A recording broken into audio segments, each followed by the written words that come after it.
to tonight's information and briefing session.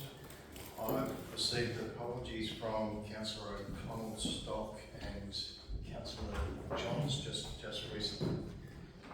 Our first item of acknowledgement of the country, and Letitia, if you could come up and introduce Uncle Michael and Auntie Leslie, and welcome the country as well, please.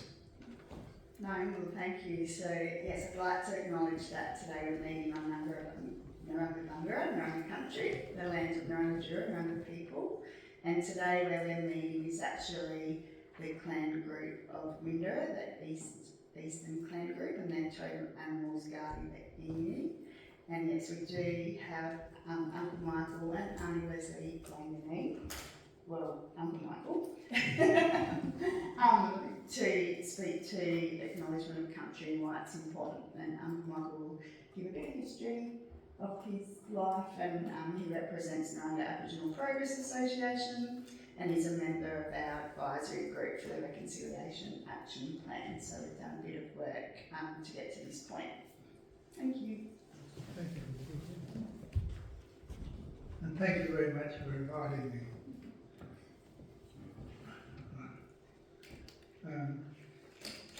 First of all, just a bit of background on myself. I was raised on Point Piers, went to school there. Back in the missionary days when you needed a permit to move off by the superintendent, and that was the government initiative that they introduced to all the residents being on Point Piers. Into the 50s, I was fortunate enough to go into Maitland Area High School, and was the first mission boy to become a prefect, which I thought was a bonus for the other students that were coming through and going to the high school at Maitland.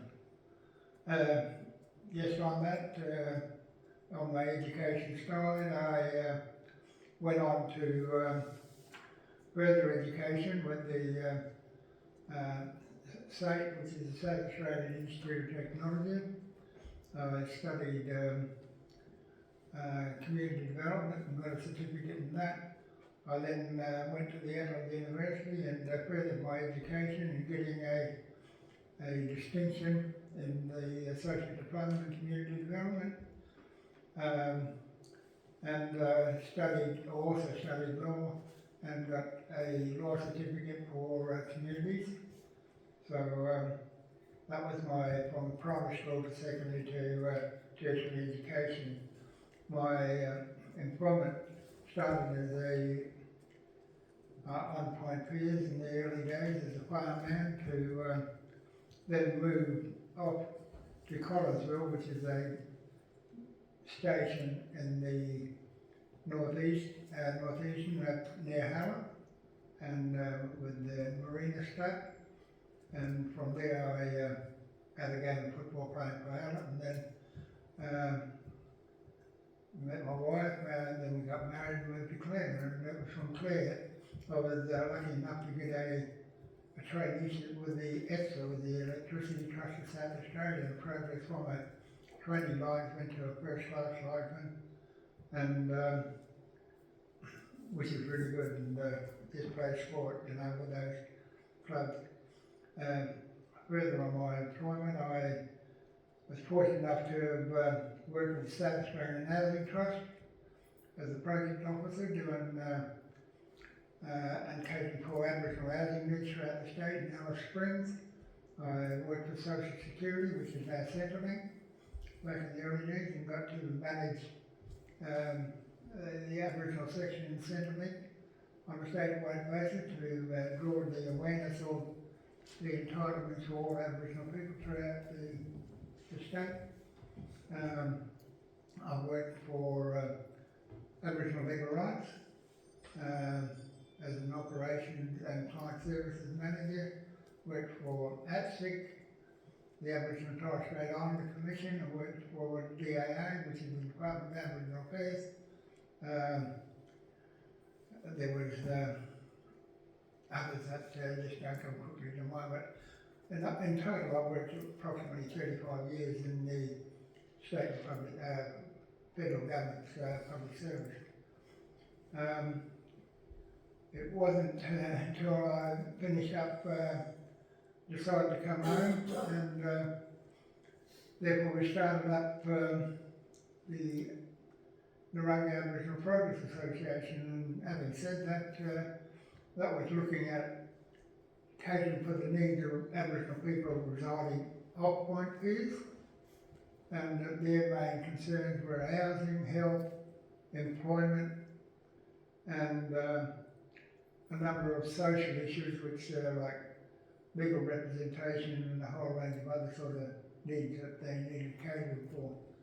So Point Pearce, we worked in conjunction with them, but they had their obligations, I suppose, and also catering for the needs of the community.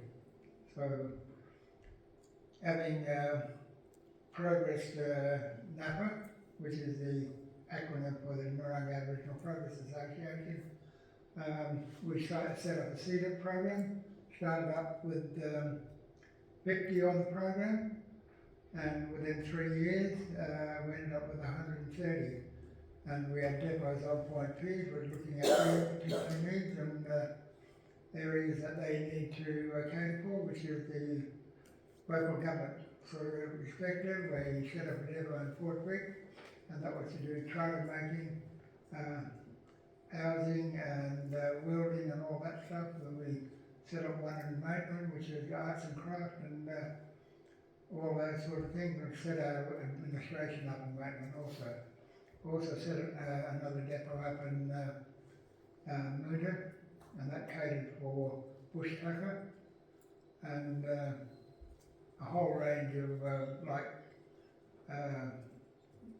bush food and veggies and all that sort of stuff. And it was quite successful. We had another one in Clare, and that was basically just to outsource Aboriginal people into the wider community that were finding it difficult to get jobs. So much for that. Having come back, I suppose, and once the CEDAP program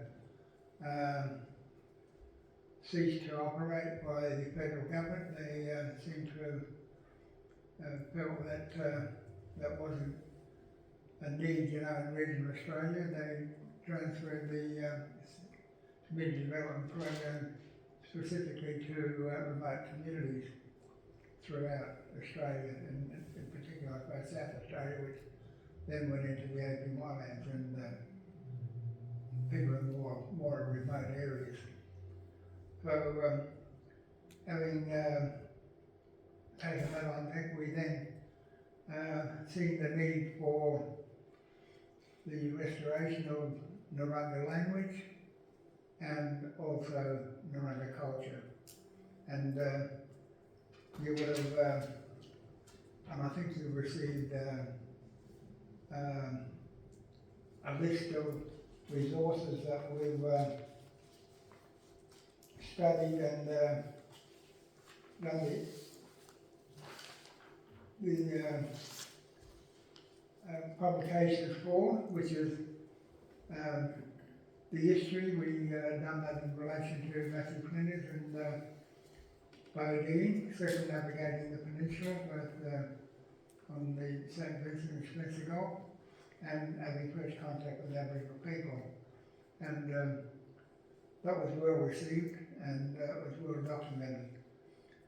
Not to be outdone, we thought we'd go one step further, and we did another book, and the other book was the story of us. That went back into the megafauna days before the peninsula was even formed in the Ice Age, and what that was married into the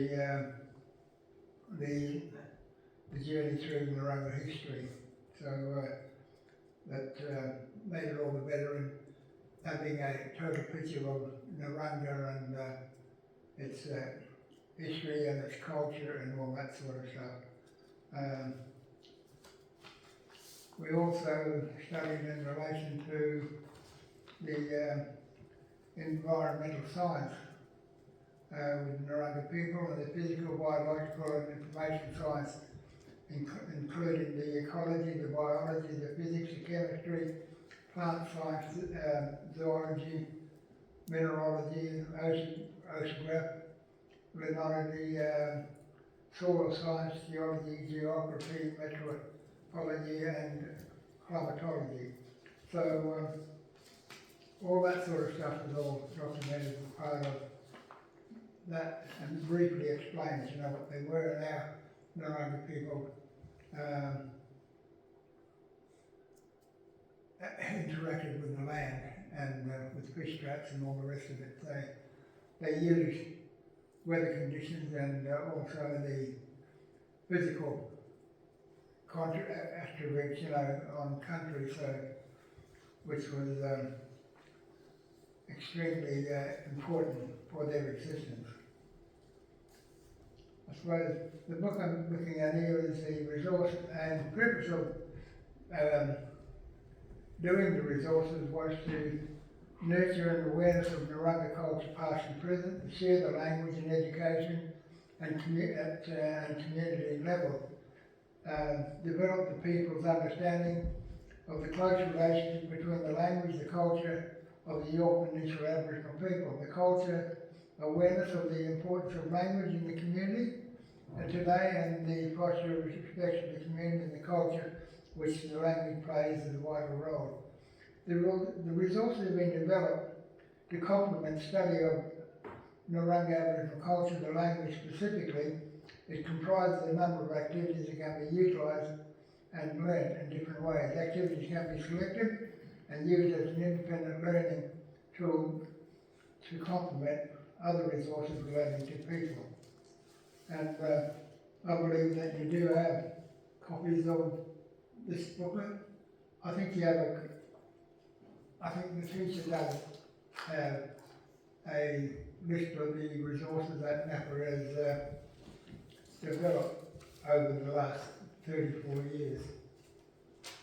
So much just on the history of NAPA. What you're interested in is the acknowledgement of the traditional through local governments, and their respect, for country and for the Aboriginal people that we hold together.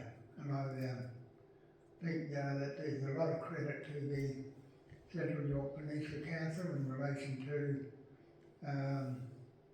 what it's done in relation to the Mimlegawi. It's been a wonderful achievement, and it's been well respected by other councils, be that the Copper Coast and Barunga West, and also the manner in which it's been accepted locally by the community members themselves, both Aboriginal and non-Aboriginal. That then leads to the forming of the reconciliation body, which comprises of council staff and also Naranga representation from PPAC, which is Point Pears, Naranga Nations and NAPA. And that has been very successful.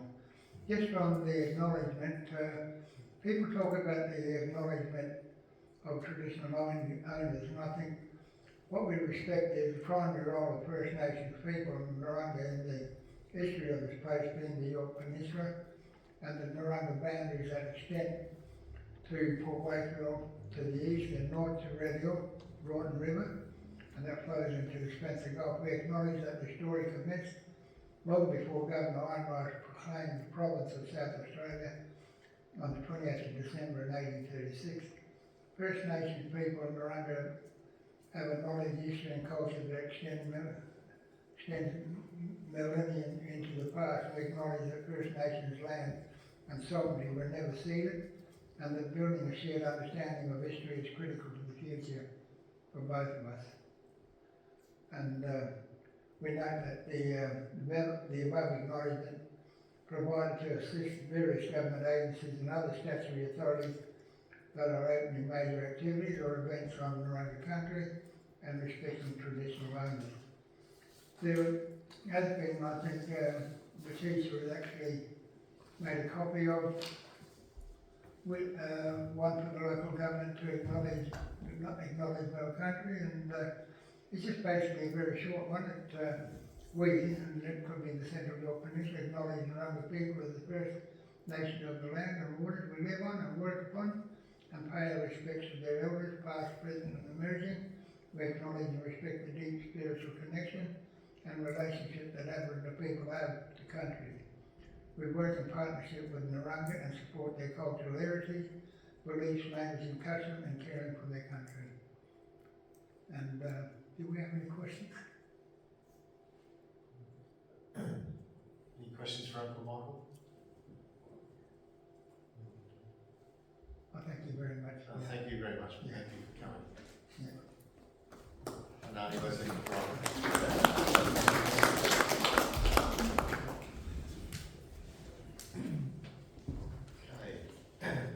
Our third item is an update from Tony Fox from Northern and Yorke Landscapes Board invitation. Could you just please introduce Tony, although Tony is known to just about everyone here, so thanks, Natasha. No worries. So yes, obviously Tony is the General Manager of the Northern Yorke Landscape Board, which we have a very close working relationship with. So 15 years that I've been with Council, we've always worked very closely on a range of partnerships.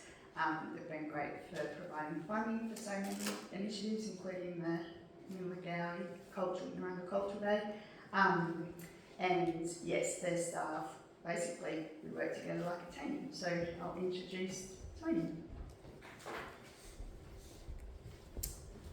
Thanks, Letitia. Thanks, councillors. Mayor Gray, Andrew, thanks for inviting me along. It's always good to come along and talk a bit about what we do in your part of the world. So I don't know, it's been a while, or maybe a year since I came and saw you before, and then I think I was presenting on the Bangara project, which is the project running down the southern Yorke Peninsula, a bit south of here, and the coastal access strategy. So two specific projects we're doing. Today I'm going to just give you a bit of an overview of the work we do in your council area, and a little bit about more broader Yorke Peninsula Council. Of course, my exuberant staff have given me about 30 different slides to try and get through in a very short time. I'm going to rattle through them. I will provide you with the slide deck, so if there's any information in there that interests you and you want to follow up on it, please feel free. Now, how do I control this? We can do it here, Tom. Okay, well, I won't try and do an acknowledgement of country. We had a fantastic one from Uncle Michael. So thank you, Michael. It's always heartfelt. Bit of an overview of our region. As you see, the Northern Yorke region, landscape region, is pretty large. It's got some really interesting components. The Yorke Peninsula being one of those, which we always feel is a particular gem in the crown. But we also have Barossa Valley and Clare Valley, and it goes all the way up to Mount Remarkable and Orroroo, Carrollton. So 15 council areas. We've got a lot of work to do to meet and get to know all of the councils. So it's great to have a stable relationship like we do with Yorke Peninsula, because there's been a lot of changes in local government in our region over the recent days, over recent months. I live in Tanunda. I love the region. I visit most of it. I work in Clare most days. I was in Clare today, so Clare's another beautiful part of our world, and I get down here regularly. In fact, we're going to have all of our statewide chairs of the landscape boards and general managers descend on Yorke Peninsula in August, and show them around a bit of work that we do, and much of that will be in partnership with Yorke Peninsula Council. I'm not going to spend too much time today on plans, except that we have our 2026 to 31 strategic plan out for a review at the moment. It's a draft version out for consultation. If you go on our website, there's a copy there. I would urge you to have a look at it, see if you think it aligns up with your areas of interest and your priorities, and give us some feedback if you don't. And if there's anything missing from there, let us know. We're very keen to hear from you. There are 5 priorities in our regional plan. We try and make sure we pay attention to all of these when we deliver projects, biodiversity, and we do have budgets that are directly aligned to each of these, and line of sight reporting back to all of our stakeholders about how that money's spent in each of these areas. So biodiversity, pets, plants and animals, communities and partners, sustainable agriculture and waters and coasts. We haven't previously introduced coasts into our, specifically into our plans, but we've been doing a lot of work around the coastline, a lot of it in partnership with Yorke Council and Letitia, and we want to continue doing that. And one of our officers is becoming particularly focused on that. I think many of you would know Janet Moore, who's now the team leader for Yorke Peninsula, and her team got a pretty strong council focus. Coastal focus. Next slide, just a bit of work we do on Yorke Peninsula. This is one that everybody wants us to do more of, but we just pay a lot of attention to roadside weed control. It's one of our legislative responsibilities. Every year we set aside a certain amount of money. We develop work plans in partnership with Council each year to make sure that the work the Council is doing and the work we are doing is well aligned and that we understand where each other are working, so we get a bit of better bang for buck with our money. Some of the work we've done this year is around artichoke, boxthorn and daisy, but we've got some real emerging threats. Buffalo grass is moving down into this region rapidly, and it's probably one of our key statewide threats, and we're going to be looking towards the government and through another bucket of money, the Landscape Priority Fund, to get a bit more funding to see if we can push it back further up into our region, because it spreads down the roadways and railway corridors pretty rapidly, and it's made its way around the state, and it's pretty much becomes a monoculture if you allow it to. So watch the space for buffalo grass. African lovegrass, another really big problematic weed, just about intractable problem with it in the Adelaide Hills and other parts of our state. We do quite a bit of work on biocontrol. We run nurseries and we do releases of biocontrols right around the region. Recently we brought some stem borers to Yorke Peninsula that actually eat puntia cactus, like prickly pear cactuses. It hasn't been in South Australia before. We imported it from Queensland with full authorisation of PIRSA and the biocontrol guys, because it doesn't attack anything else but a puntia. But it's another one of those things that we get free control if we release it in the right ways on the right plants. And we actually have controls for all our salvation chain, sea spurgeon, African boxthorn, which we actively release. We do quite a bit of work around supporting community work. So here's an example of the Edithburgh Coastal Reserve. Done a lot of work with the community hub down in Yorktown and supplied them with quite a few resources and a bit of funding. But they're an awesome bunch of people who do a lot of voluntary work, and really, that's the sort of model that really helps us to deliver against our plan. So empowering communities to do work for all of our benefit is really a key part of our ethic. We have community grants programs and they get directed to all sorts of things, but we've got a really interesting group operating out of Corny Point who do cat management for us. Really interesting guys. They do it totally voluntarily, so we provide them with a bit of seed capital and they go out there in their spare time and they track and catch cats. Well, they've dispatched 98 cats in the last year and a half.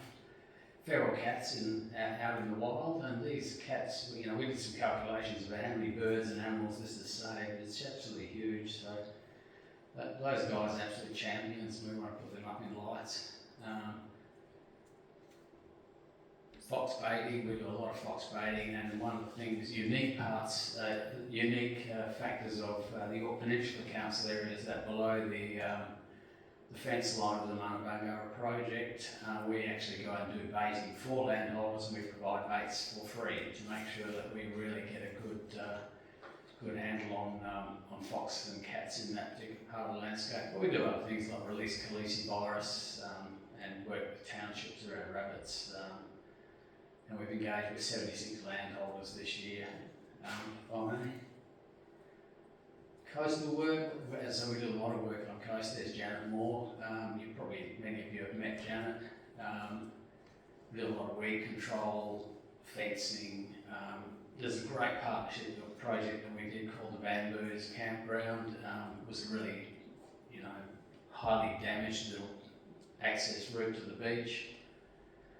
We got some drone footage of it that Janet forwarded it to us yesterday, and the erosion control and the fencing that's been put in there, restricting access to a sort of single access point through the dunes, and revegetation and weed control. The place is looking fantastic, and it's only been such a short time. I think it's an example of how a little bit of effort in a place can really get put you in a good position. Coastal Gardens, we've run a program around trying to get landholders activated in controlling their own weeds on their properties, particularly on coastal dunes and the foreshores. Put the right plants in, you don't have problems. So tackling gazanias with swap. Get people to bring their gazanias in, we'll swap them for good species of tube stock, which they can go and plant. It's a pretty good program, it really works very well, and we're trying to give people an understanding they can have a well-designed garden full of natives, full of colour, that brings in biodiversity and it sort of reduces the cost of these nasty invasive weeds that are spreading through our region. Recently we installed some pick sticks. We're trying to get some citizen science happening, but these are in areas where we think there are really positive things happening. Waralty, Parsons Beach, Point Shelter and Formby Bay, where if you follow the guidelines there, you put your camera in the spot there, take a photo and just download it to a site, and it actually shows change over time. So we've seen these working on Yorke Peninsula, and a fantastic resource to show you what a difference a little bit of work makes into the future of a particular part of the world. We've just wrapped up this project. We're looking for some further funding for it, but I think that's an example. I think that might even be Bamboo's picture there. You can see a bit of it was a mess before, total uncontrolled access, people driving through the sand dunes, absolutely trashing the place. And it looks a little bit sort of organised here, but it'll all soften as everything blends in. And it's what an incredible success for a really not very much investment at all in actually making the changes there. It's more about getting commitment from all of the key players around how we're going to manage visitor access to beaches, and that's a really big focus of ours into the future. I'm not trying to stop people getting onto beaches and using them, but actually rather rationalising how they get there and stop them driving over sand dunes, which makes a terrible mess of a place. And not only that, it reduces the resilience of the coastline when it comes to tidal surges and future sea level rise and tidal rise. So it's really for the benefit, long-term benefit of the whole coast. Grassroot grants are out at the moment.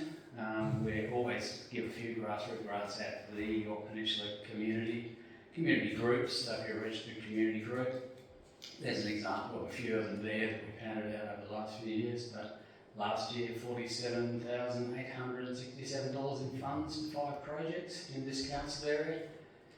I think part of the thing is that the local community is a very proactive community. They're always doing things and looking for ways to do more. So they are really quite strong at actually applying for grants. And we did manage to do one.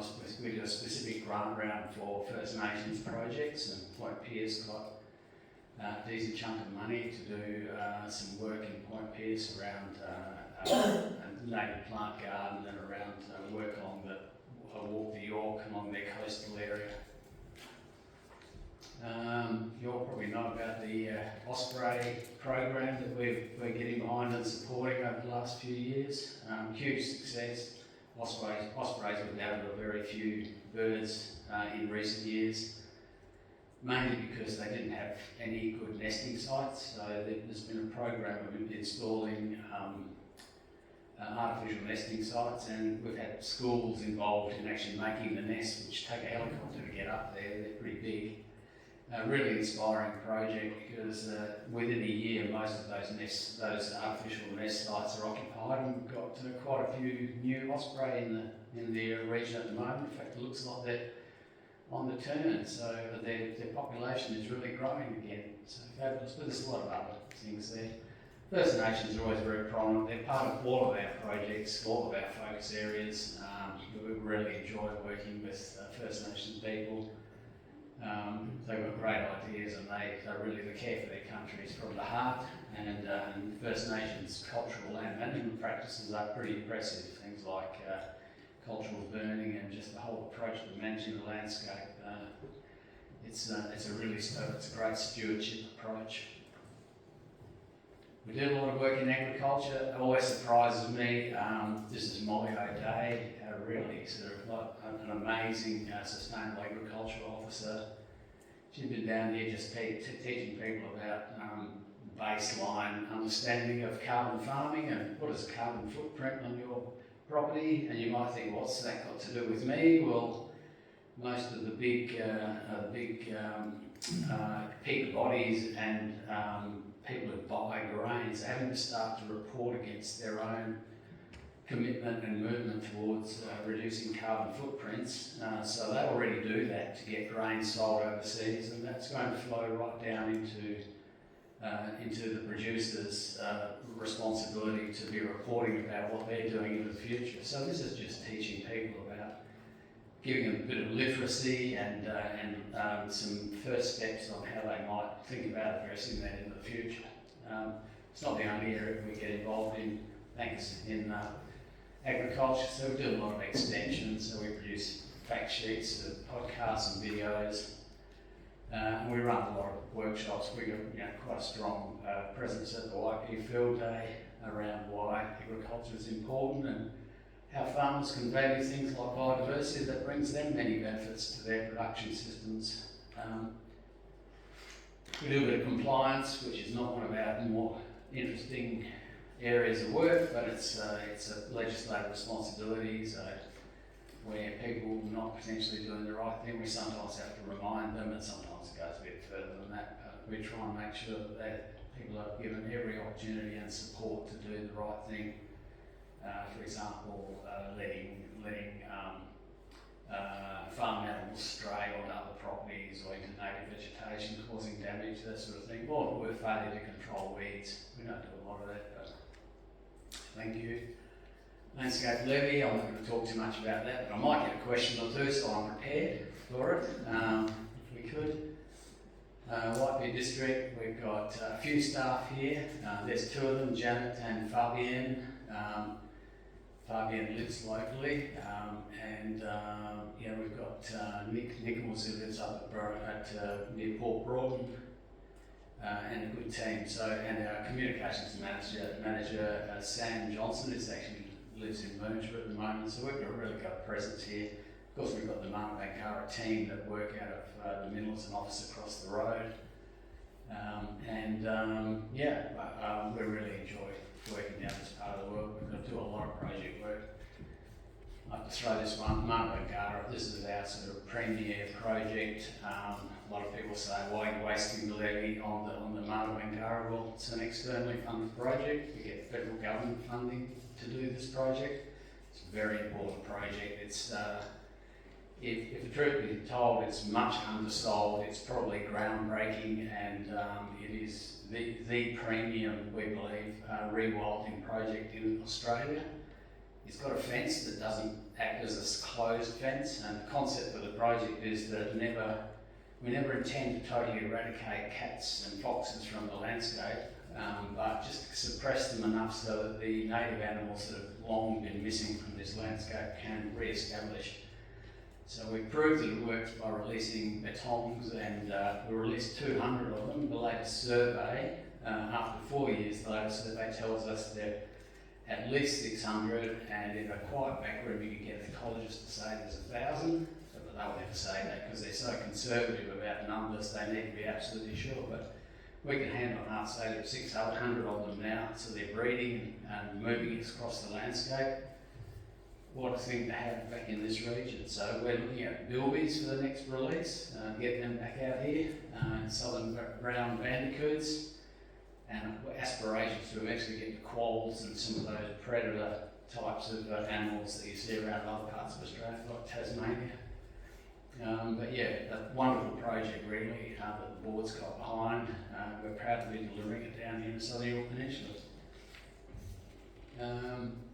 Yeah, just it also contributes to a whole bunch of other species. It's not just the bandicoots, but I say we've got bilbies on the radar. But they're down here. There are malleefowl, which are incredibly iconic species and very beautiful bird. Really predated on very heavily by foxes. So controlling foxes and cats in the landscape allows some of these other animals that are there but just hanging on to actually grow. So there's a few others like the hooded plover and other birds and heath goannas and other sort of things. That their numbers are actually coming back because we're doing control. Thanks. Yeah, it's pretty much around predator control. We're adopting really high-tech controls now. We've got traps that will tell us when they've closed, so that we don't have to go around every morning, look at every trap in the landscape to find out whether it's caught anything and potentially something that shouldn't be in there. But a trap alert tells us that it's happening. So we're covering the whole of this footprint with telemetry. With telemetry masts, and we've got a central point, and we intend to continue to expand that to make it efficient and cost effective in the long term to do this work and maintain that in the future.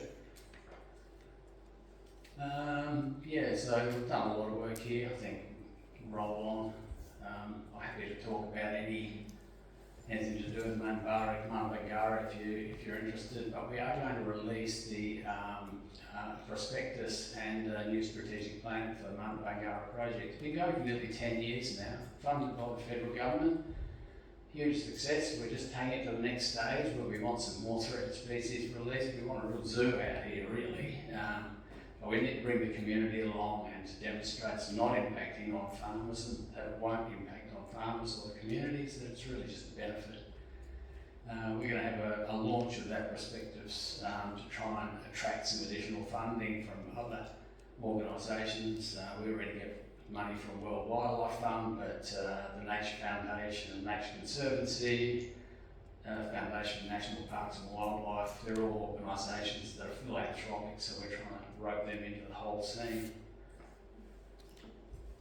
I hope I've left a little bit of time for questions. Are there any? Thank you, Tony. That's a very good update. Councillors, any questions for Tony? Danny?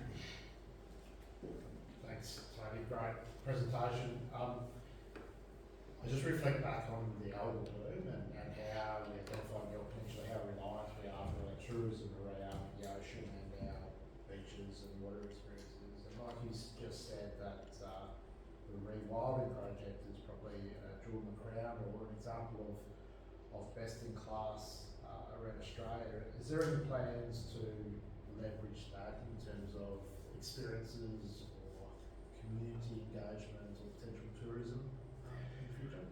Absolutely, it's part of so we've got a 20-year vision for that particular project. Some of that includes what are the tourism offerings that we can have. We've actually got a representative from the South Australian Tourism Commission on our steering committee, Catherine Galpin, and we met with her recently about what are some of the opportunities that we can create through that, like what are the tourist and even First Nations led tours through the area.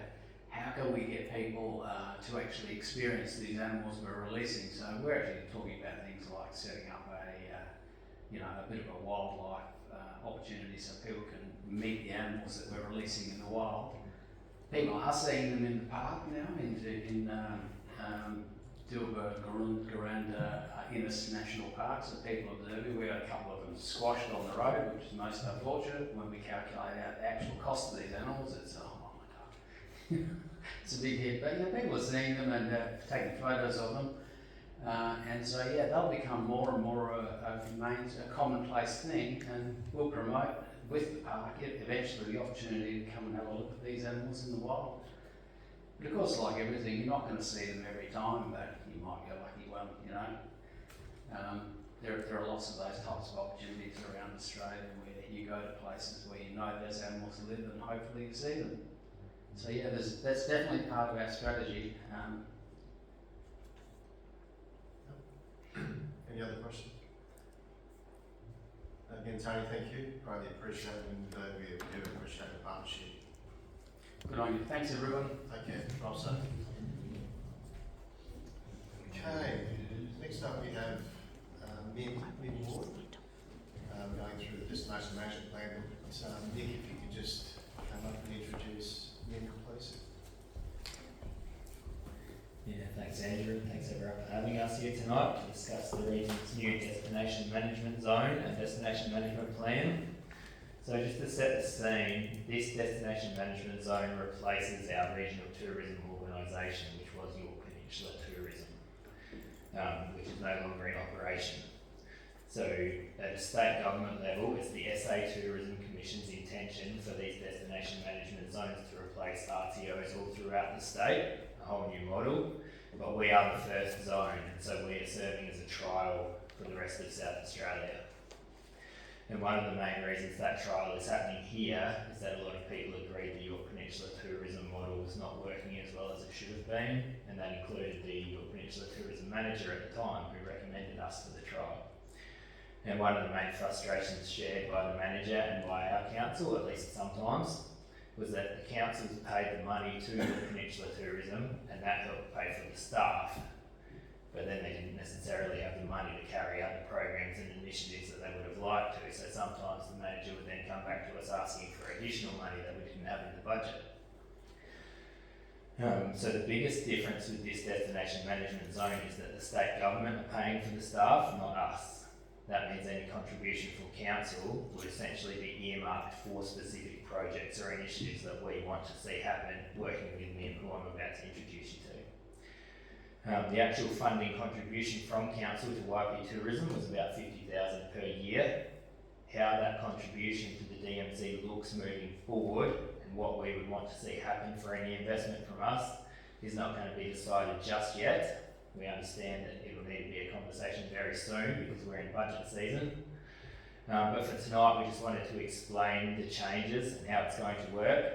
And to go through all that in greater detail, we have Destination Management Zone CEO Min Ward.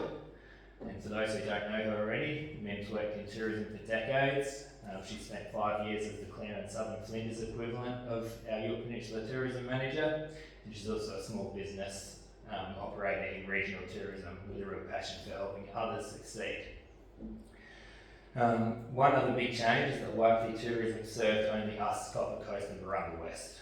The destination management zone extends further north and takes in 11 councils. So it's a big job for Mim and her staff, and for us as council employees working in the tourism space, one concern that we had was whether we would get our fair share of attention with so many councils now involved. And we were hoping the CEO would be the right person to implement this new trial destination management zone. And I will say that Brooke and I in particular were excited that Mim had accepted the role because Brooke's had a great working relationship with Mim, and she's already spent a lot of time down on Yorke Peninsula and shown a real commitment to our region during her early tenure.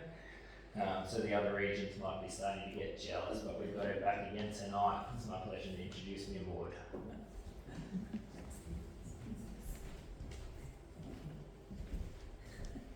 Thank you, Nick, for that very lovely introduction, and thank you, Meg Ray, Andrew and councillors for inviting me to come and give you a bit of an explanation of where we're up to at the moment. So yes, I am Min Ward, the CEO of the Mid-North and Yorke Tourism Zone.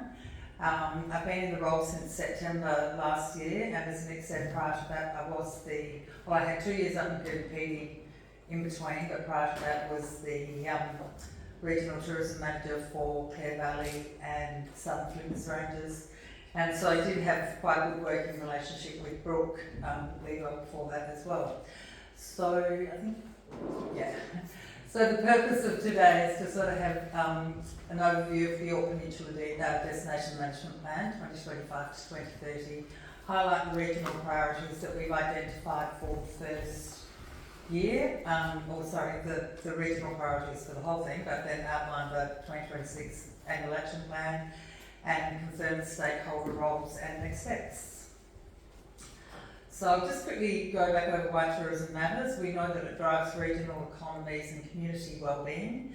supports local jobs and sustains businesses, activates communities and cultural pride, justifies infrastructure investment and supports agricultural regions facing change.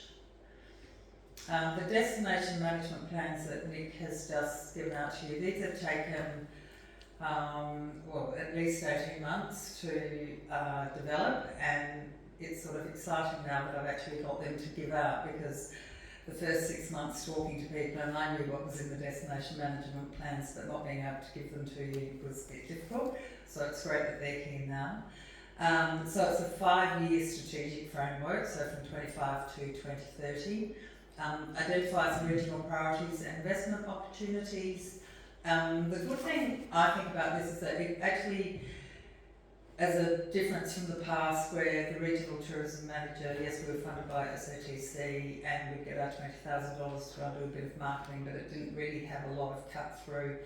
And so it was sort of a singular, you were not really working with all the other associations, councils and community, I didn't think. So this one really now brings in more of the collaboration, so it aligns councils, industry, community and state to work together for the good of tourism good, pathway to sustainable tourism stewardship and built on shared accountability and co-design vision.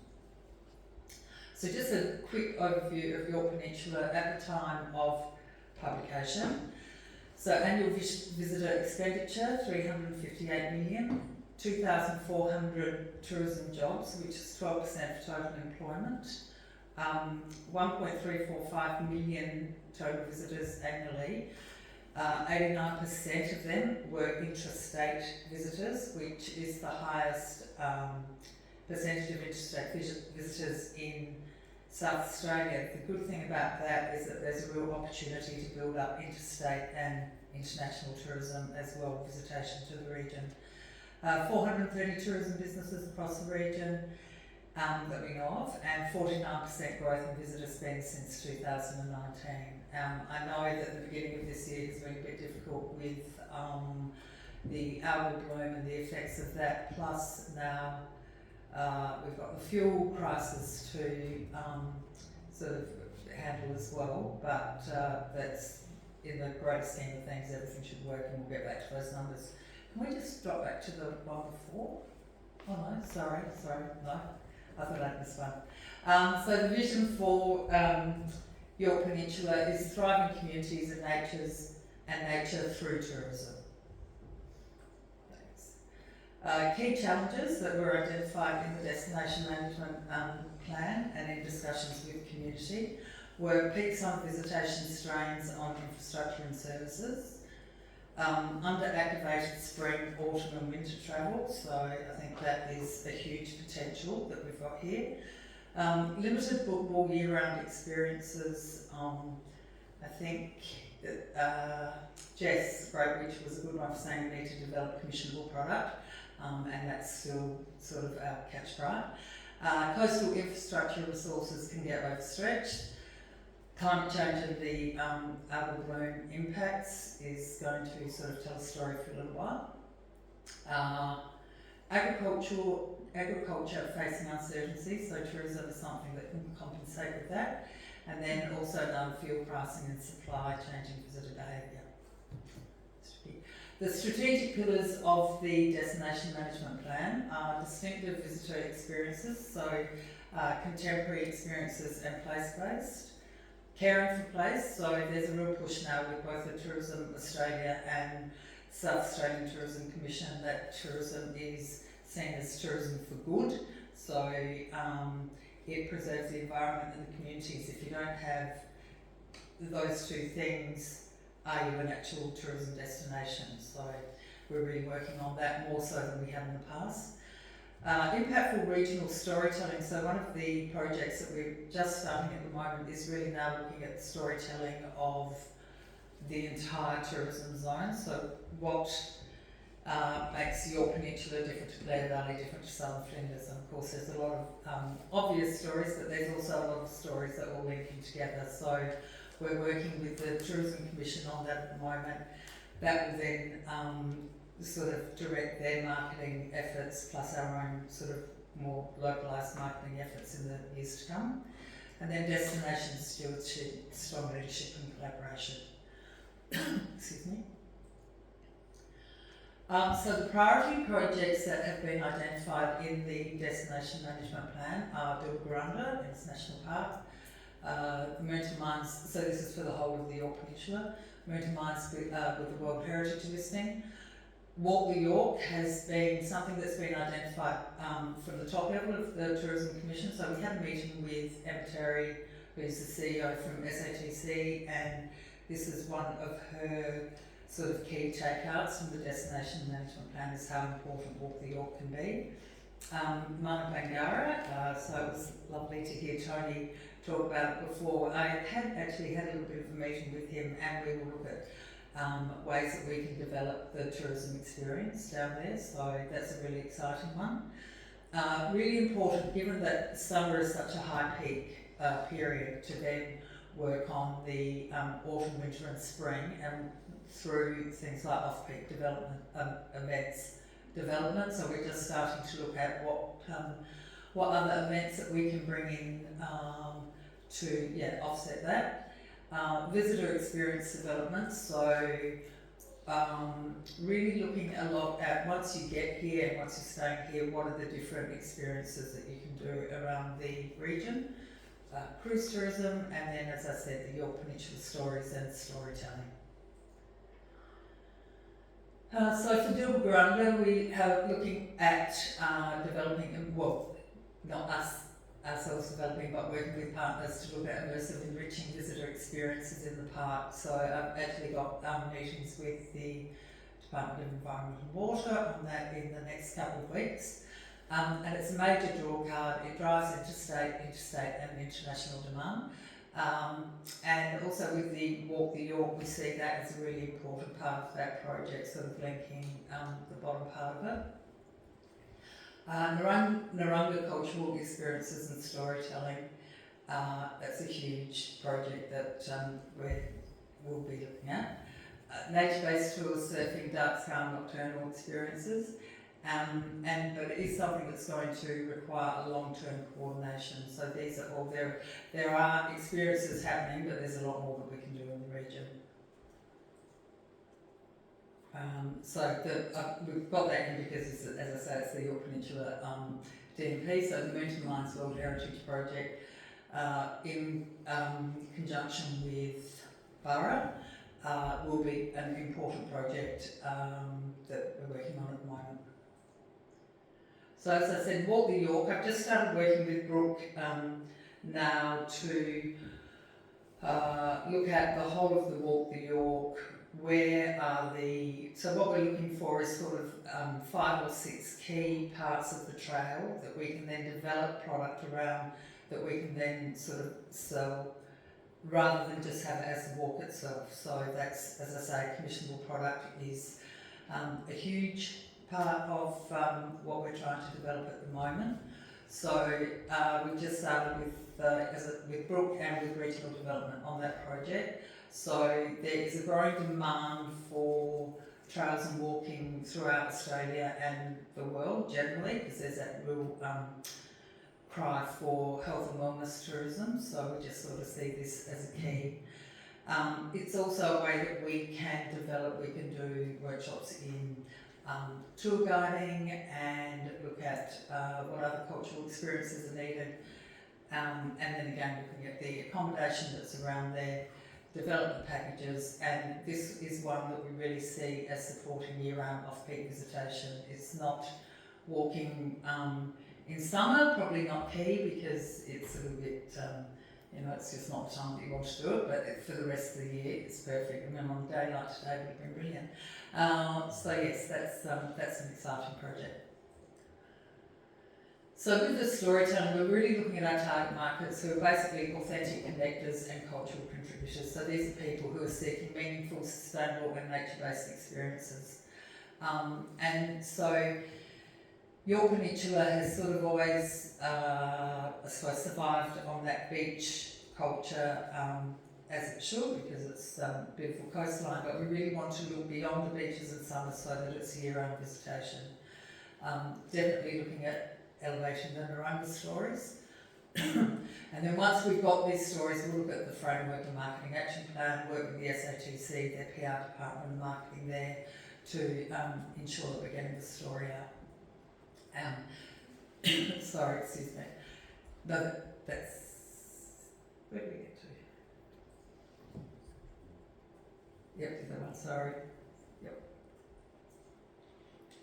So, cultural tourism and nature is one of our projects for this year. So, as I say, working with the Narungga people to develop their story and experiences and really increase that Aboriginal-led tourism.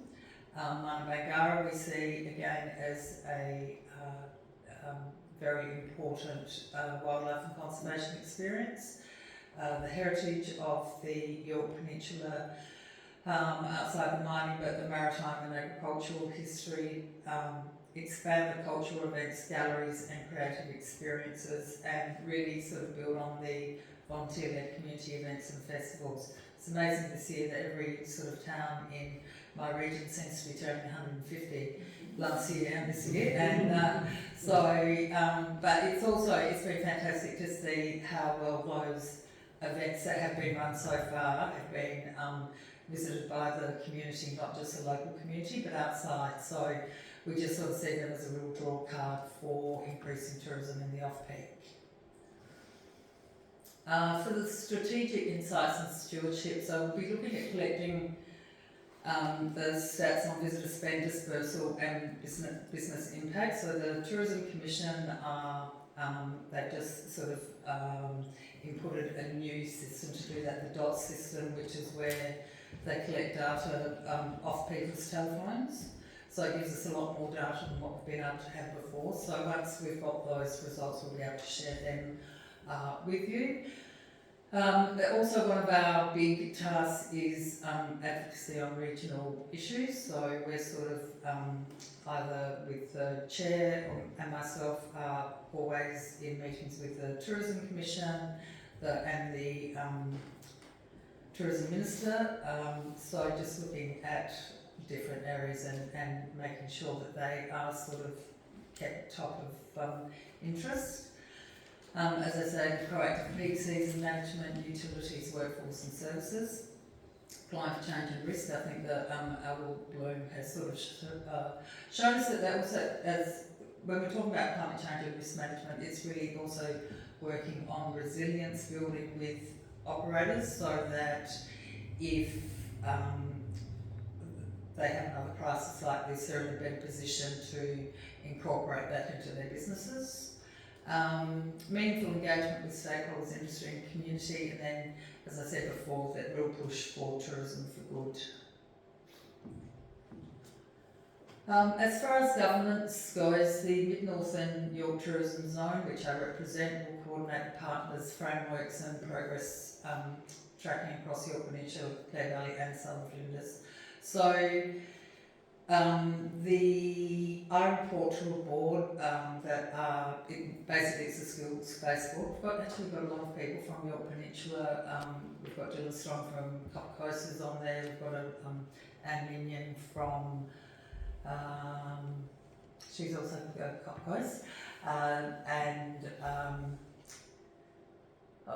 Bridget Johns, who's up at Barunga West Council, which is also a grants writer. We've got Ange Runcorn from PIRSA.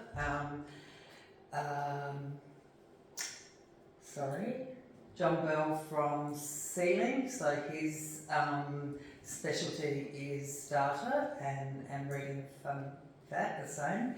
And Belinda Heinrich, who's the Tourism and Events Coordinator over with the Goyder Council, and then our chair is Sandy Shaw, who was the CEO of Adelaide City Council. She also sits on the Heritage Council, chairs the Heritage Council in South Australia, and is on the Art Gallery Board as well.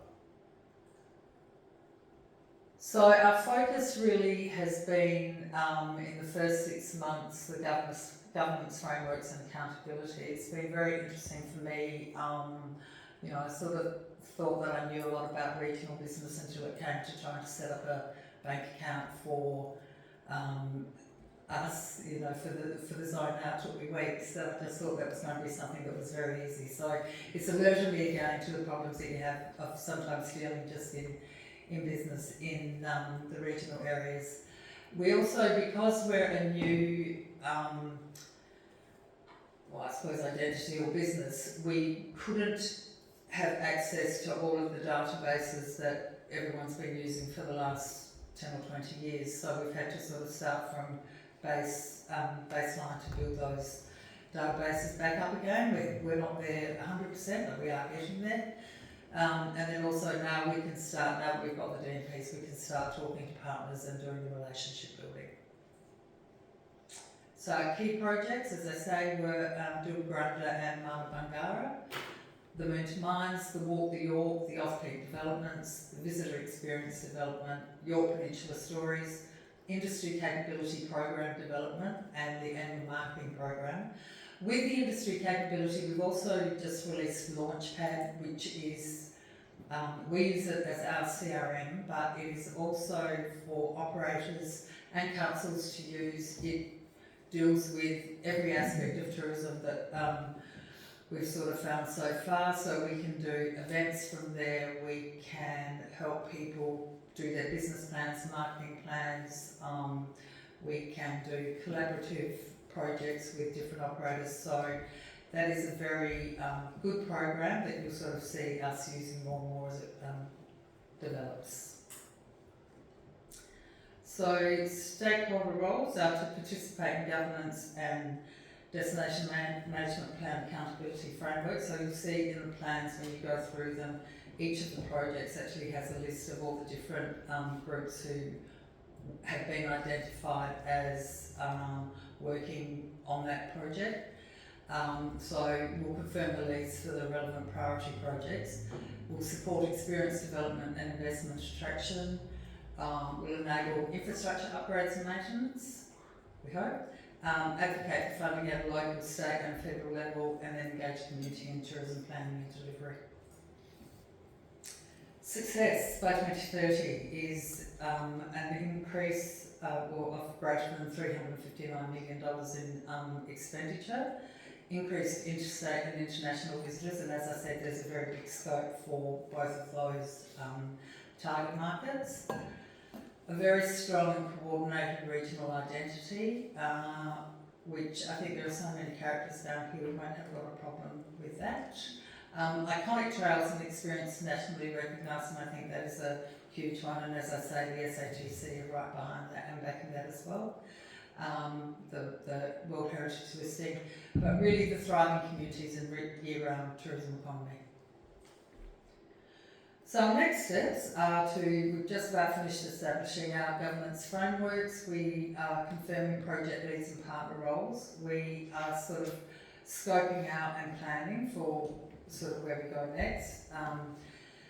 We're launching our industry database development, which is a launch pad, and then we will report progress to DMP partners annually. I'm not sure if you've had a lot of reports in the past about sort of, you know, where funding goes and how that's being used, but also what's happening in the region itself. So that's a priority with us at this stage. So at the end of the day, we would love you to get involved by endorsing the Destination Management Plan and the Community Vision for your council region, and commit to collaboration across the council's industry and community. Support the DMP priorities through funding and resourcing, and then we also feel it's very important to champion the Narungga cultural leadership in tourism as well. That's me. Sorry, a lot of information in a very short space of time, but are there any questions? Councillors, any questions for Lynn? Or Soma? Staff, any questions for me? No, well, I have left, look, it is a lot of information, as I said, and probably, you know, for a lot of you it's the first time that you've had to have a look at the destination management plans. Nick, I'll leave some cards with Nick as well. I'm sure the questions will come up as you know, have a bit more of a read of it, and I would love you to get in contact with me if there is any sort of confusion or any question, or if you need some more information on it. Yep, no problems, Jim, and yeah, they come up, filter through me, and I'll be in touch. Yes. So or through Equal Book, so. Again, thank you for updating the council. Oh no, that's all right. Thank you for the opportunity. Yeah, lovely, Thank you. thank you. Councillors, what I might do before I launch the two accountants, I said it was going to be funny, but I don't think it will be. Mayor, would you just like to give your debrief on the Australia, please? Thanks. I'm excited for the finance presentation tonight. I've been working on that all day. Alright, so council meeting debrief. The only thing I had to update you on was that Kerry Motion has provided that information that was requested, so that will be coming back to the next meeting. Was there anything that anybody else had from the last meeting that they wanted me to chase up on?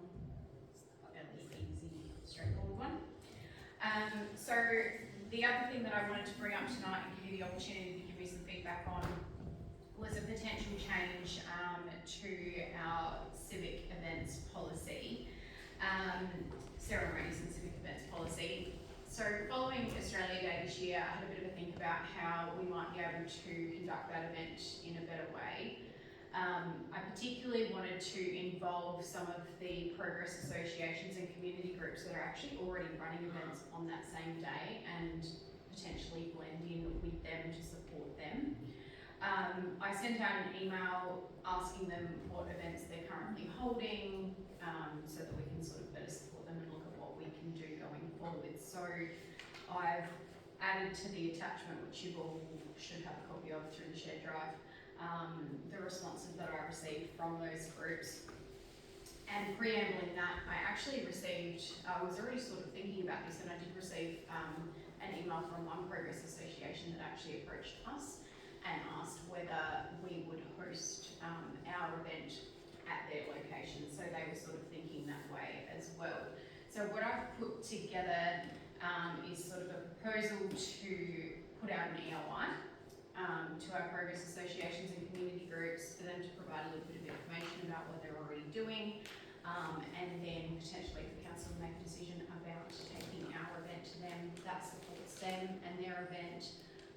It takes a little bit of load off of our staff as well in actually putting the event together, and the funding that we apply for each year would then still be applicable. We would be able to use that to then better support those community groups. So just after a little bit of feedback before I potentially bring this one back to a meeting, if anyone has anything to add. I think it's a fantastic idea, really good. The Australia Day events that have been put on, the Australia Day events that have been put on have been fantastic, but it does come at a huge cost to council and staff. And I agree, if you can support local progress associations, I think that's probably a much better idea, because some of them do really good events. Anyone else? Yeah, I was quite impressed with the responses. I was aware of some of the events that were already taking place. So most of them, well, actually all of them are breakfasts or during the early part of the day, which may then prevent any of the heat issues that we had this year. Some of the events I wasn't aware of, and some of them are quite large events as well. So it'd be really nice to be able to move our event around and support them at the same time. So if there's no further feedback, I will put some more work into this and then bring something back to the council meeting for you. Thank you, Mayor. Just a slight change in policy, bring that back. Okay. Budget process begins. We'll start off with capital. I think it's been a bit of a tag team between Dan and Matt. Matt's kicking it off. Councillors should have all the worksheets in front of you. Just at any time as we go through, please ask questions, seek clarity. What we've tried to do here is get a starting base for you as the elected body in terms of the long-term financial plan as a guide, and sort of best fit the dollars around that. we're not saying this is set in stone. It is here for discussion and debate, but really we just need a starting point. So, Matt, I'll hand over to you. Thank you, Andrew. Good evening, everyone. I don't know what could be more entertaining than two accountants giving a presentation. Don't see how I can add any humour or anything to this. It's just very exciting content, so we'll see how we go. So yes, we're here to just run through the draft capital budget. Now, there's a few print-offs in front of you there, so you've got a summary on the front there, and which is a comparison to the LTFP, and some project listings as well, and a map at the back that we'll refer to during the transport part of the budget. So we'll just tag in and out a little bit down and on between slides. We've got, starting off with a couple of timelines. We'll jump into some of the, some summary information on the presentation, looking through the project listings that we'll have in front of you, and then give you an idea at the end there as far as where we're at with a quick update on some of the other items coming up. So on the screen there, we've got the current timeline. So we're in that very first box there, looking at the capital budget. So all those blue ones there, we're looking at the briefing. So next week we're scheduled there to come back and possibly have another look there at the capital budget, fees and charges as well, being drafted, so a bit more time there to do that, and start having a look at the rates modelling as well. So tonight's capital centric, the operating information as well being drafted, specific projects as well, so we discussed the one after on the 13th, and likely coming back on the 20th just to round it all out before presenting reports. One thing not on there as well as the Audit Risk Committee meeting, which is scheduled for June 11 as well. That will accommodate some discussions on the draft and business plan and budget. So that might throw it down to Hop up and down. Just to know, so prior or post-adoption, there's a post-adoption timeline, and just what happens there is we're looking for a late July adoption, and then the key date to look at is the 8th of September, we're caretaker mode. And what's important to know about caretaker mode is really decision-making power as a body really wound back. And what that does for us is that it obviously places some potential pressure around procurement timelines, so approving tenders and whatnot. And there's a whole policy, council policy has recently come up, but just refer back to, in your own time, have a look at the caretaker policy.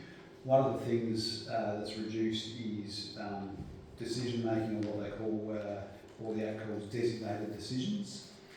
And our policy defines the designated decisions. I'm not going to read through all of it, but one of the key points to note is that entering into contracts and arrangements for items other than roadworks and stormwater and drainage works, they have a dollar limit you can't go above. So we're looking at 1% of rate revenue is $250,000 roughly. We're not going to be bringing any reports in this caretaker time where we've got tenders over that amount. If it's for roadworks or stormwater drainage, we're free to go ahead. If it relates to a government grant we've been given money for, and it's a specific requirement of the grant, we go through. There's points about that, but there's a whole lot of things we can't do there. And the only way around them is if there's really urgent items to do, they become what's called a significant decision.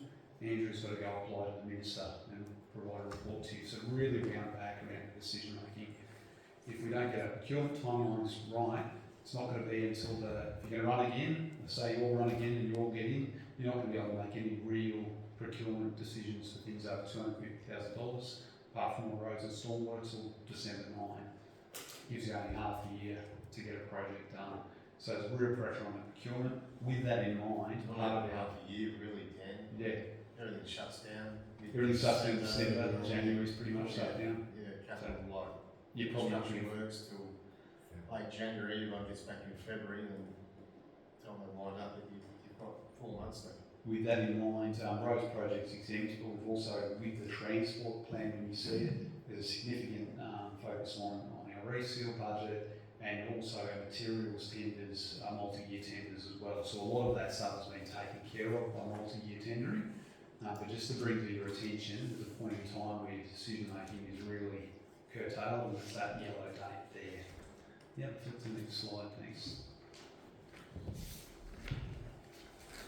Okay, the good news and what is really interesting is if you go to the bottom of your spreadsheet, so the internal working documents, so it's for you to keep for yourself. All the projects will come out when they're settled on in the annual business plan, fully publicly consulted on. But just to let you know, we start with the LTFP, and the LTFP said we're going to spend around $19.4 million on our capital program. This proposed budget puts forward a spend of 20.2 roughly. And that variance is 760 over, just working through there. Why is it over? What's funding that? Well, there's a few community projects in there where community groups are providing some cash contributions to council as their commitment to be part of the project. There's also some grant funding which we received, the Elwood Balloon funding.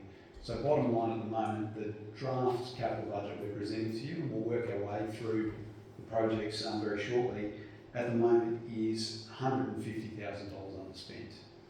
Our key flag to you at the moment is projects may come in and out. We have some ideas for that. If you are happy with this budget tonight, that $150,000, we're in the middle of a high fuel prices. We don't know how long that's going to go on. There's some contingency in some of our projects, but that may be 150 we want to set aside just because we don't know how long this thing's going to go on and what the impact's going to be. That's going to be increased costs as it continues going on. The other thing we could quite easily allocate that to is we've got a marine coastal asset register being developed at the moment, which is going to show us what we have and at its current replacement costs.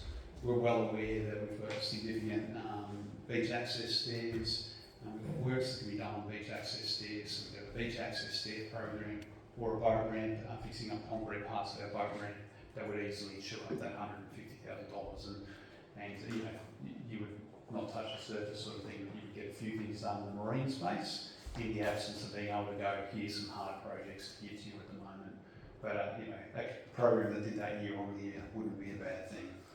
That said, a lot of stuff can move in and out as we work through this, as those have been here well aware. I'll hand back over to Matt. If you want to flick, you can have a look at that page, have the answer questions now if you want. Basically that first page has renewal projects by asset class and upgrading new projects by asset class. The LTFP budget, what we're proposing, the variance, there's some overs and unders, a little bit more expenditure on new, a little less expenditure on renewal. But as we go through the projects, it might be the best way to do it. So if you'd like to flick over to the next page, I can hand over to Matt to run through some transport.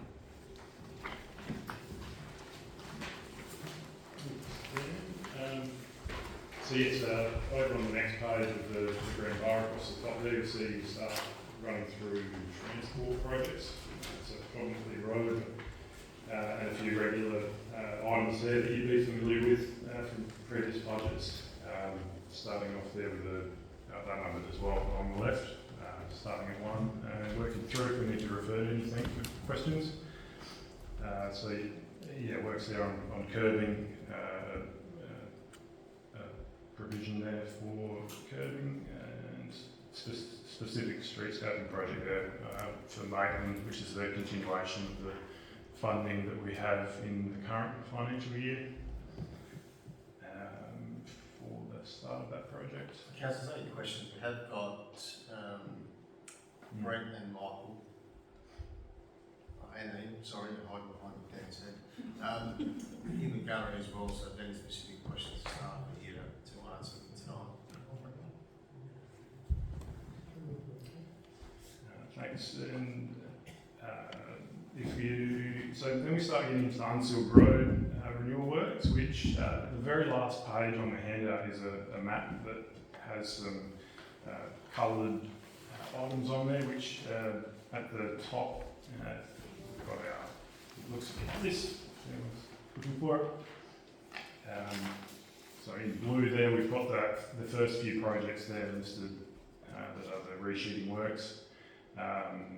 Some of those are still being costed.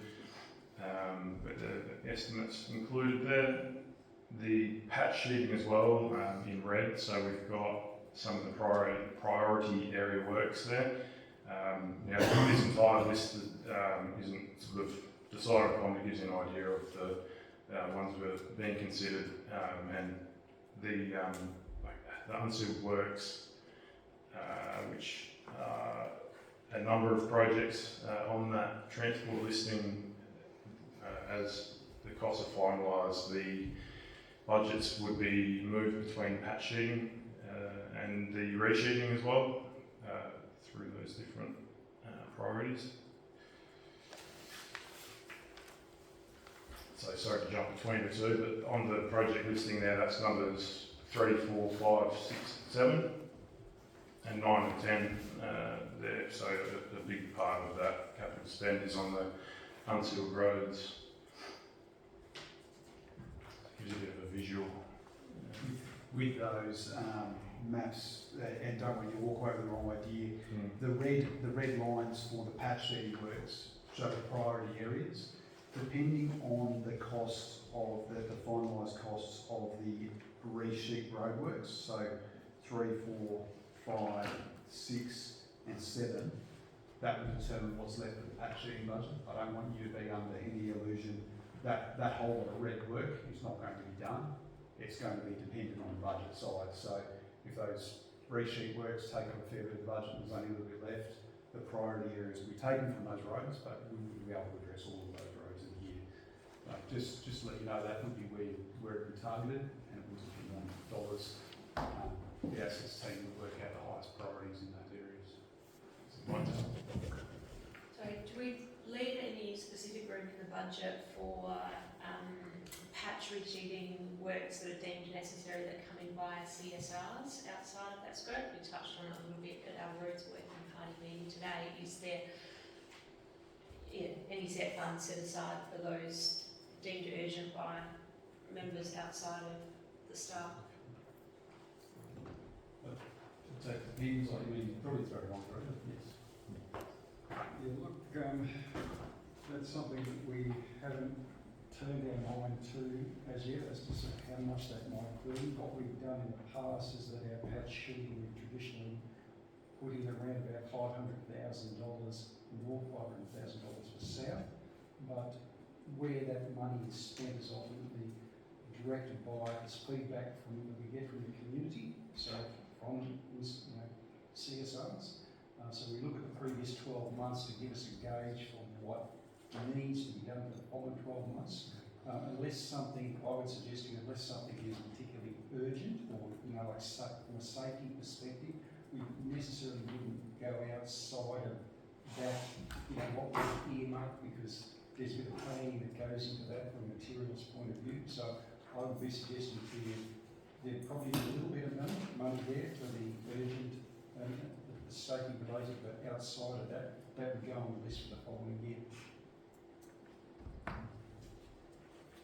Does that answer your question?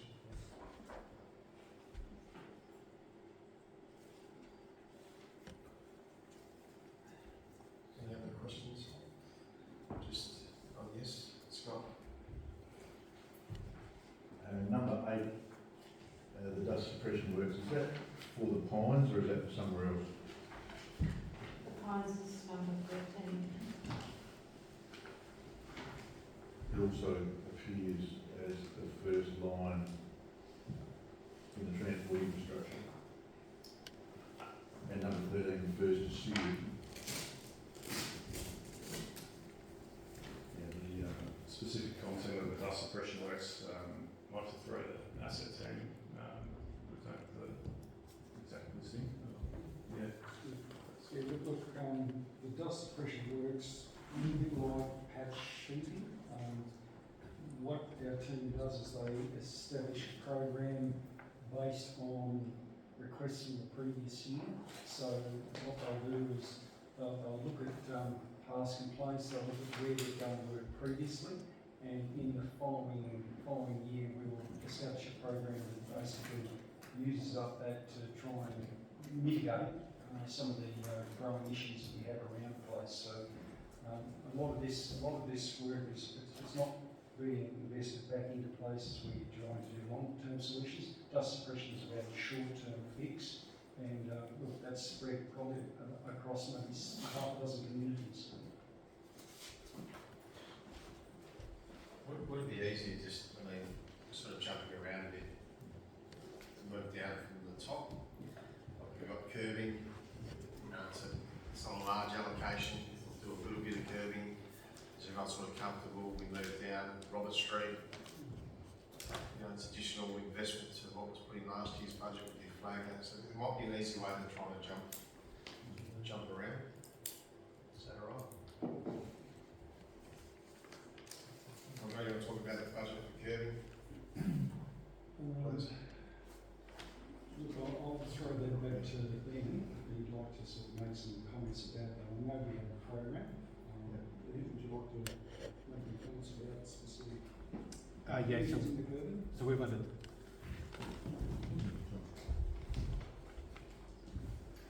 so we've had one of our supplements going around undertaking condition audits of our curbing based on the IPA standards, rating from condition 1 to 5.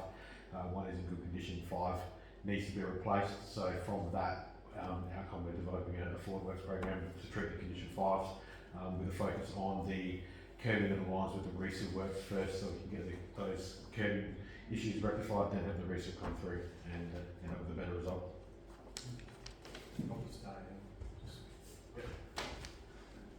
not a lot of money, but yeah, we can move on to that one. Robert Street. So this is additional to the 800,000 in this year's budget. Can you just speak to that, please?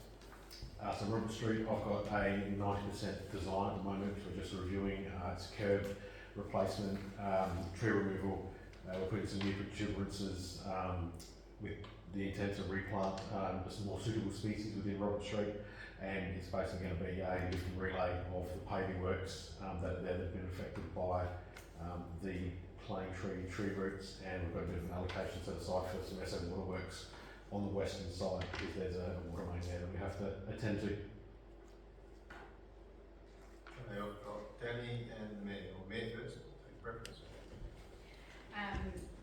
So does that mean that we've got a budget rollover for previous?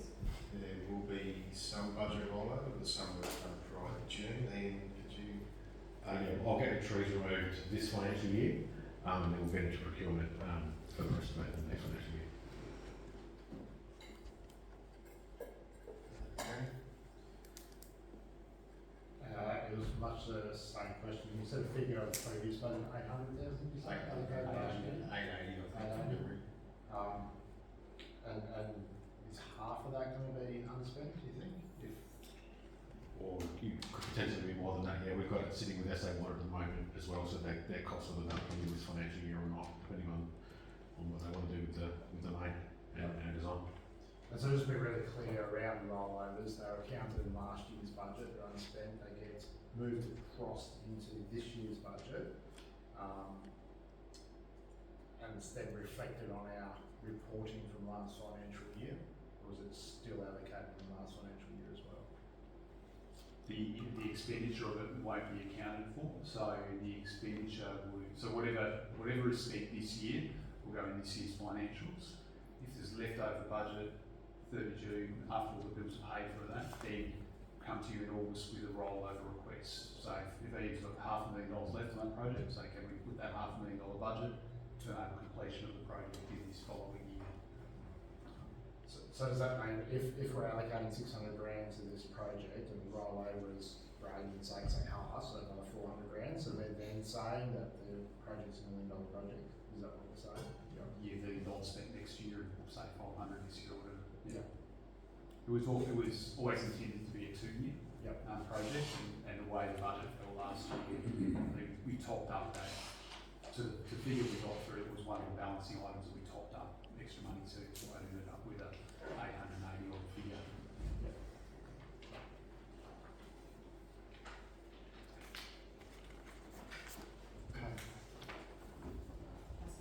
That's all work. We can move further on now. Yeah. Number 14, road safety works.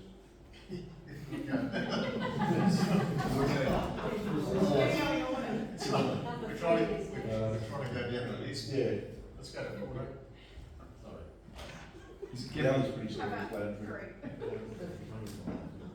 So I guess, look, if we could just, so we've got the balancing item in terms of 9 and 10, just patching north and south for the 5 main roads there. I mean, look, we could resheet a significant amount of our entire road network, but they're the 5 that have come up in terms of priorities. So I guess, are there any questions about those roads there for industrial pressure we've done? Dan? I'm probably going to ask lots of silly questions. My first budget round. Grants from state government that we get full road, or that assistance we get to assist with road maintenance. Does that come into this, or is that additional to this? We have, in the LTFP, we've budgeted for a certain level of income and a certain expectation of grants. So we're really just, in the capital budget, we're just looking at the spend.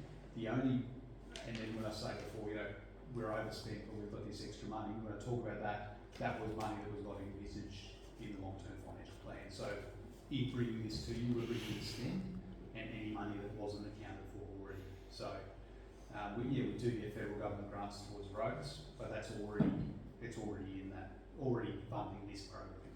Thank you.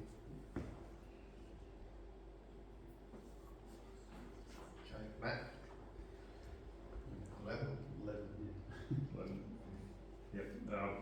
Just rolling through there then, yes, 11. Again, so $2.7 million there for reseal of sealed roads. Got White Hart Road as a priority, a major piece of work, and there's some capacity to then continue the tender program, township works there. A similar comment around the multiple roads we've come to. Dan will probably remember off the top of his head, how much did we spend on reseals in the last couple of years, do you recall? Not at a public meeting level. I can't recall that well. Because we've got our budget's probably gone between the 1.6, 1.8 mil is sort of where it's been around in previous years. Is Yeah, that by roughly what 5 you're is, looking this for? is a lot higher. This is a lot higher. Than previous. It does speak to where I brought before in relation to, I suppose, tendering as well. We do have reseal contracts, and we do have, you know, there is a little bit extra allocated there this year. Again, touching on our roads working party meeting, this is probably a question for Andre. Are we envisaging that this high figure is finite, like we're smashing through the program and then it will be back to less than a quarter of our annual transport infrastructure project spend? Yes, look, after this decent effort, I'd envisage there should still be next year, maybe the following year, be pushing 2 mil a year, because I think it was maybe close to 4 years ago, I gave a presentation at council, and it was along the lines of just where we are with our sealing, how, you know, we had such a backlog, a lot of our seals were failing in the townships, and we really were playing catch up. So I flagged back in the piece that, you know, we needed to be up around 1.5 to 2 mil per year for at least the next 5+ years. So my crystal ball is suggesting that yes, look, we'll come back from 2.7, but it'll be around that 2 mil until we get it across the backlog. So it's likely to only be this year that we're spending $700,000 more. Sorry? It's likely only to be this year that we'll be up at the 2.7 and then it's got to come back down. Yeah, look, why we're spending more this year is we're bringing forward some of the sealing works that we might have otherwise done another year. You might say that's just a little bit of the asset management, you know, programming that there is a little bit of flex in, and you know, I'd rather, whilst we've got the opportunity to spend a bit more, I'd rather do that. And you know, I was talking to the Roads Working Party today about how we are looking to use a different type of bitumen that gives us a bit more resilience on our, particularly our rural roads that are, you know, the bitumen seal is way past its use by date. It's oxidised, it's brittle, if you look at White Hart Road, when it comes out, it just comes out in big chunks, right? It just debonds, it comes out in chunks, and it's well and truly past its use by date. So we've got to think outside the box a little bit more and use some of these more higher spec bitumens that have a bit more resilience, can flex a bit more, etc. That all comes with a cost, and so that's where we're looking to try and catch up.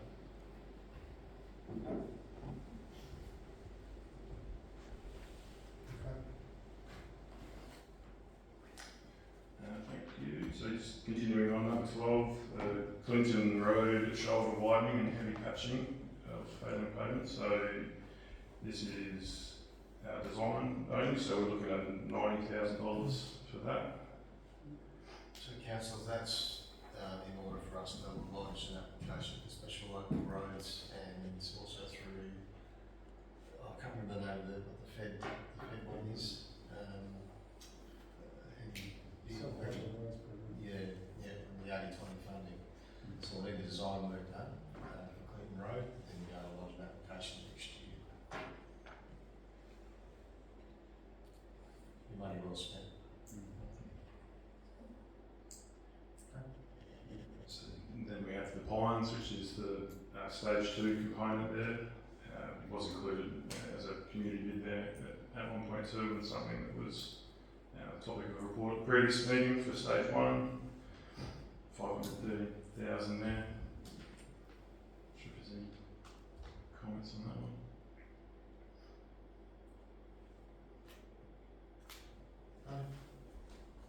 Sorry, I'm asking all the questions. The phrasing of this just reminded me that we haven't committed to further stages other than the first stand. Okay. And the first stand could be standalone if we don't proceed with the Decision.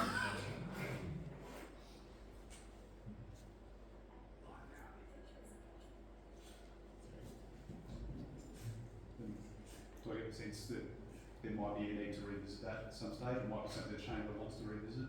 Will we look towards I'm just concerned, how many little towns do we have? 43 times 2 million is a lot of money. So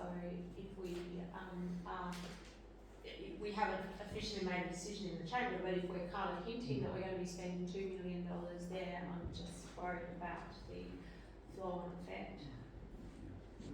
2 million in each year, 43 to say. So I'm always, any ratepayer that asks us, I'm always happy to fully endorse all of these, but it will come with a doubling of your rates. Yeah, that is true. Any upgrading of service level will result in extra costs. So yeah, worth flagging for later potentially. Can I just make a comment there, Councillor, just for the benefit of the rest of the people in the chamber, at the roads working party today, we flagged that with a lot of we've got a number of townships or little settlements. There's about 42 kilometres of unsealed roads within what you call a built-up area. Now, something that we're just mindful of into the future, yes, we have in the Transport Asset Management Plan flag that when funds are available, we will seek to do what we can to make things a lot better than what they are. Having said that, that doesn't always necessarily translate to a seal, right? It doesn't mean that every little cul-de-sac that is unsealed at this point in time is going to get a seal. I mean, what I did flag is that we would possibly look at the thoroughfares that serves the main links around around each development. Like in the Pines Grove, we'd say yes, in this stage 1, 2, 3, 4, there is allowance to seal all of the unsealed road network. But if we have to pare it back and just not do the cul-de-sacs, I think the community would be fine with that, because at the end of the day, who goes into those cul-de-sacs? Just the people that go there. They don't have through traffic that's generating a whole lot of wear and tear on the road. It's only the garbage truck, rubbish collection. So, that would be something that you would pare back. Now, it might well be that on stage 4, I think it is, right up the top, there's basically a single lane road that serves close to the beachfront.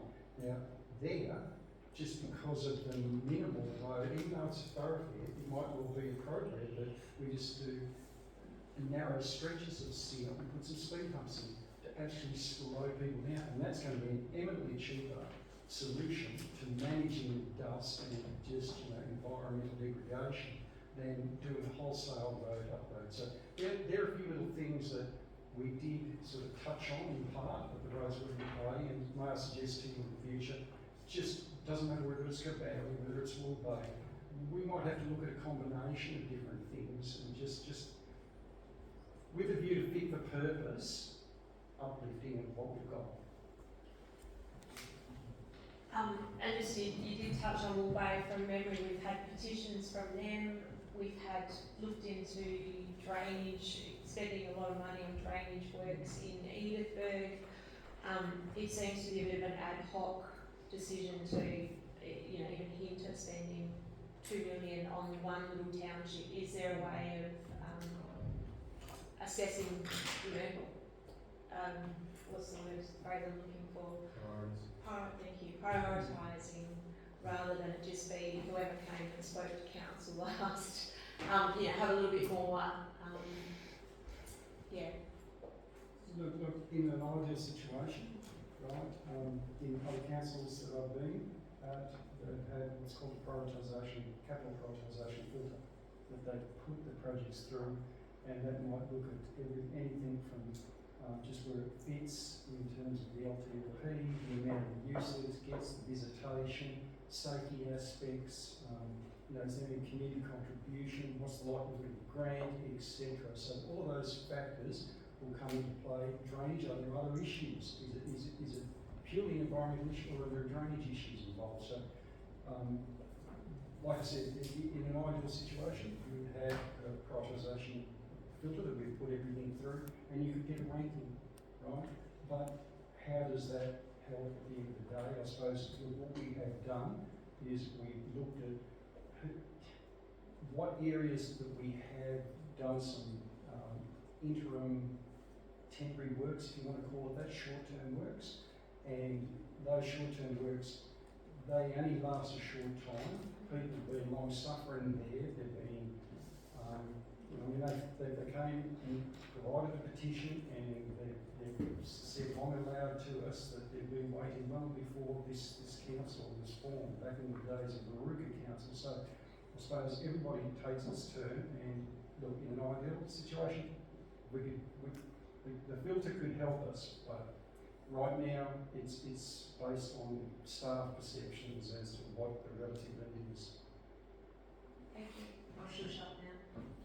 I guess the other way that I would look at that is that we've begun with that stage one, so I'd like to sort of continue to follow through with it, rather than potentially doing bits and pieces in other towns and then sort of focus on the next job. That's how I would sort of look at it logically as well, that we sort of have already begun and maybe we need to follow that through.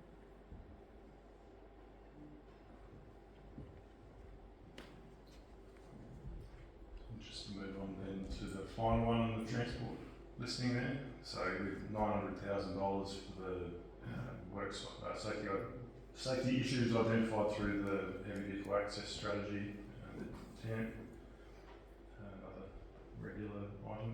Look, in terms, I'm going to ask Michael to just see if he's got any comments on this 900,000.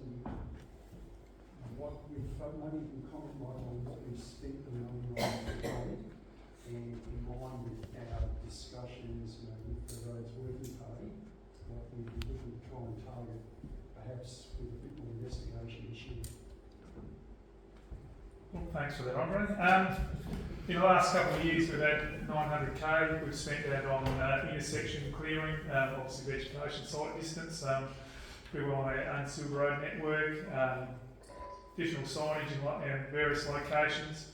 So probably going forward, we've sort of I suppose the last couple of years we've focused on the unsealed road network, but the funding sort of was driven by the heavy vehicle access strategy. So heavy vehicles obviously utilise our entire road network, so that's sealed and unsealed. So we thought that we could probably have a look at some of the other issues that are on our sealed road. Could be some shoulder works here, or upgrading some tidying up some intersection works where the pavement might be failing.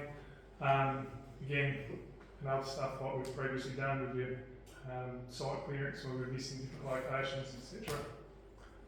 So yeah, that's about it. And everyone's happy, so I'll sit down.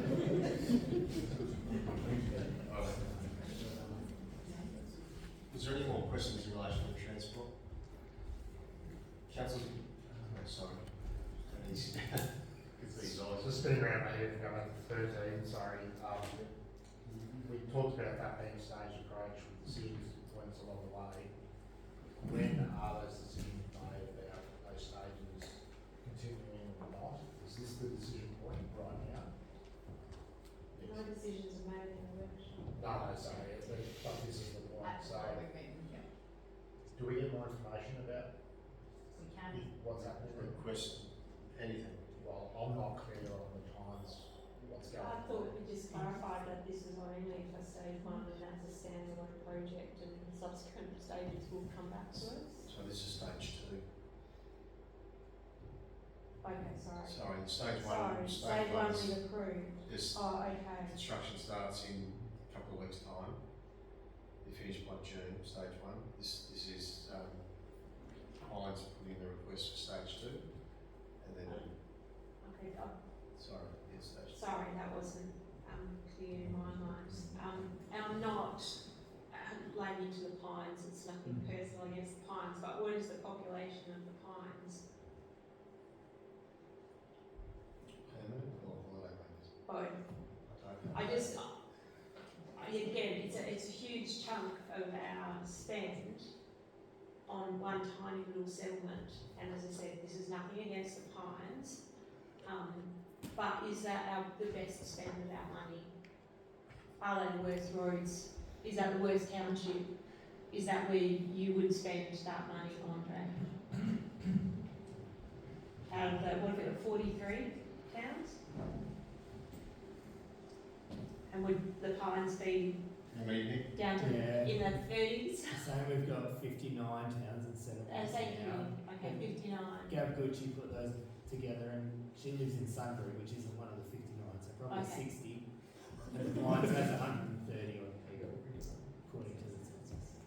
So that's 1% of our population. Less than. Like I said, it's got nothing to do with the people and the visitors to the Pines, but that's a big chunk of ratepayer money that we're committing future stages to.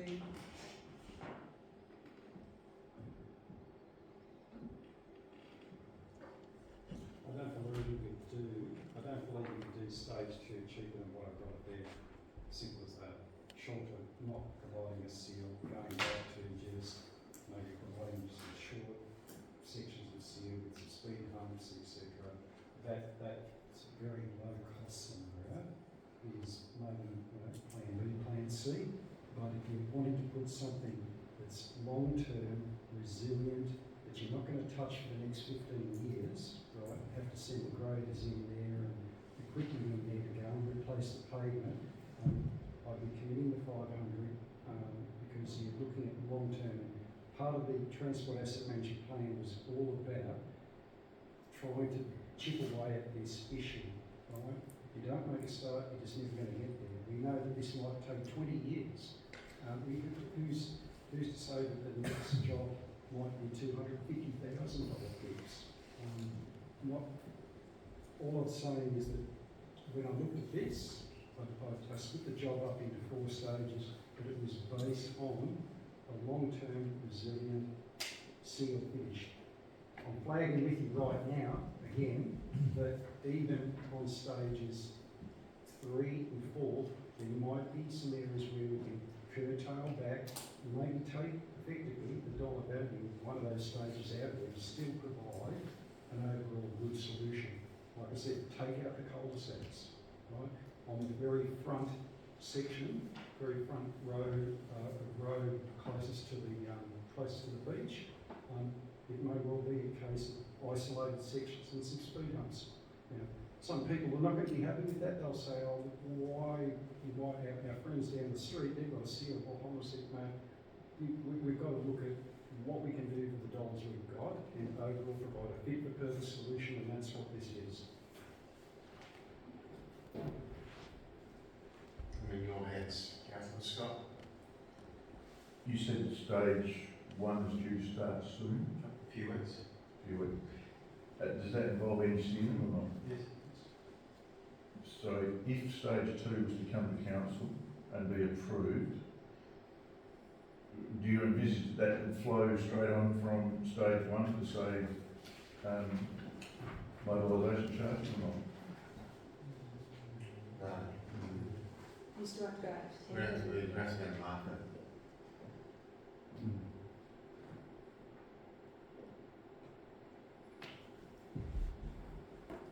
It's due, they're due to be out before the end of June on the road. Yep. We would have budget profit by then.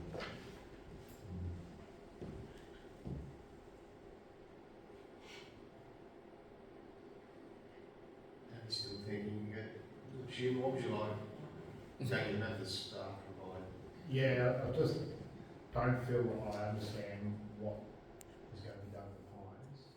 I clearly understand that doing a ceiling all the roads in the Pines, but I think where Naomi's coming from is the same place I'm thinking that we almost need a bit of a bigger picture idea of what other towns are in a similar position in terms of not being sealed and that prioritisation piece.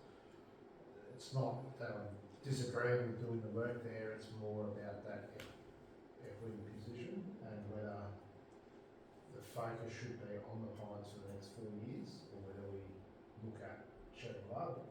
Hearing what the Mayor was saying, it makes a lot of sense to just bang out on one hit, but that does mean that nothing else is happening in other towns for that whole period as well. So, And at 59 towns, $2 million a project. There are towns in Russell that are not sealed, and those requests.